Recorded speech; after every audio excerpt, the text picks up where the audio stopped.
मित्रों, जैसे कृषि पर फोकस, चाहे हमारी हरियाणा सरकार हो चाहे केंद्र सरकार हो, प्रधानमंत्री जी ने जो ये कहा कि किसानों की आय डबल करनी है, तो उसमें जितने भी नए ऐसे आयाम हैं जिससे कृषक की आय बढ़ सकती है, वो लागू हम कर रहे हैं।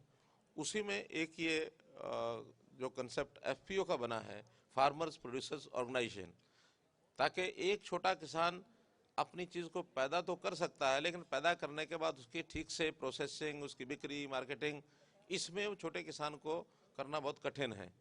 तो एफपीओज में जैसा अभी बताया कि लगभग 600 एफपीओज हरियाणा में बने हैं और उसमें 78,000 किसान प्रतिनिधि हैं।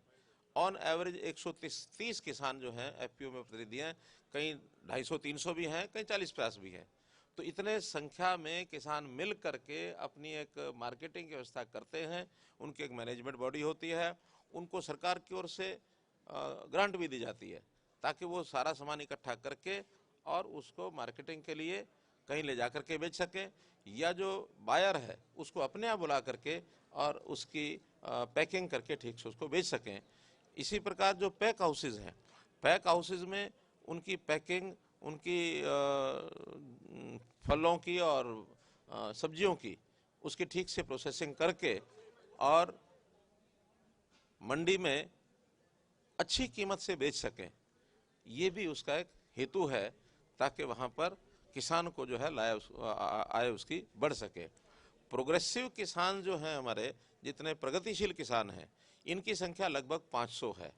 वो भी काफ़ी एफपीओज में आए हैं, जो नहीं आए हैं उनको भी लाएंगे। और उनको हमने निवेदन किया है कि अपने जैसे प्रोग्रेसिव किसान वो तैयार करें, क्योंकि ज़मीन तो जैसी बाकी किसानों की वैसी उनकी है, लेकिन उनके पास नई तकनीक है, नई विधि है, और समय पर काम करने का उनका जो एक सिस्टम बनाया हुआ है, शेड्यूलिंग की हुई है, उस शेड्यूलिंग का बाकी किसानों की भी वो ट्रेनिंग करें।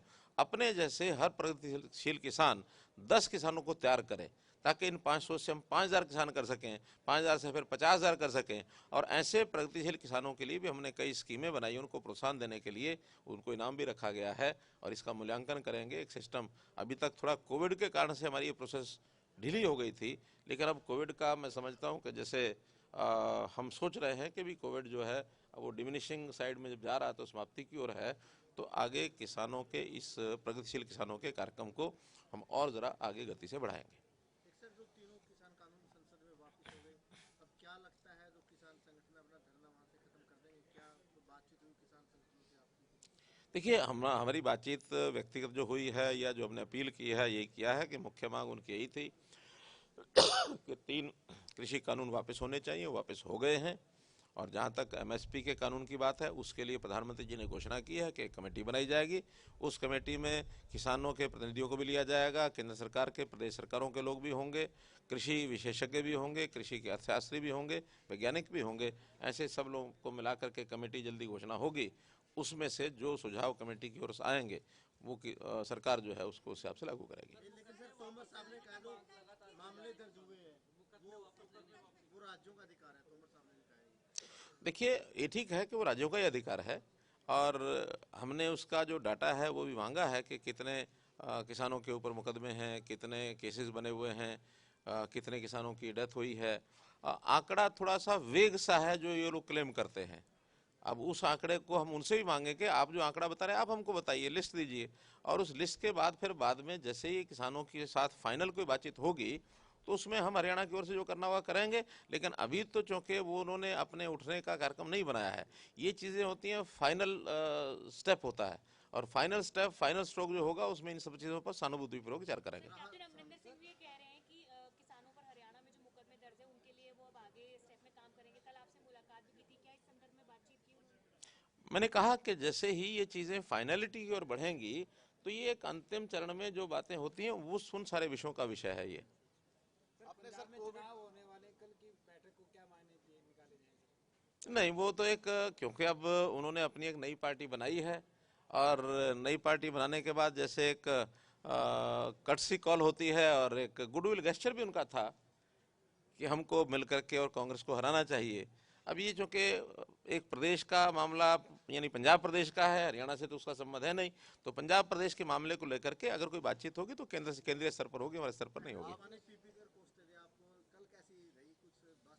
देखिए, व्यक्तिगत संबंध हमारे पहले भी थे, कोई उसमें हमारी कोई नाराजगी नहीं थी, क्योंकि वो एक गलत पार्टी में थे।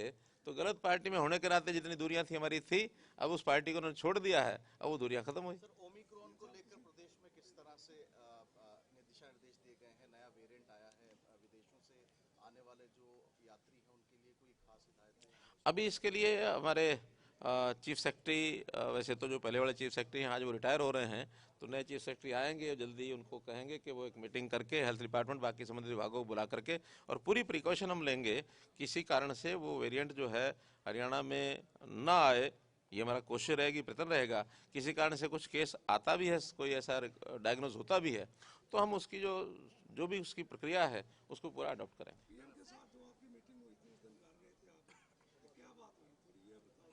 जैसे आपसे हो रही है ऐसे ही उनसे हुई थी, जैसे जनरल गपशप आप कर रहे हैं ऐसे जनरल गपशप उनसे हुई।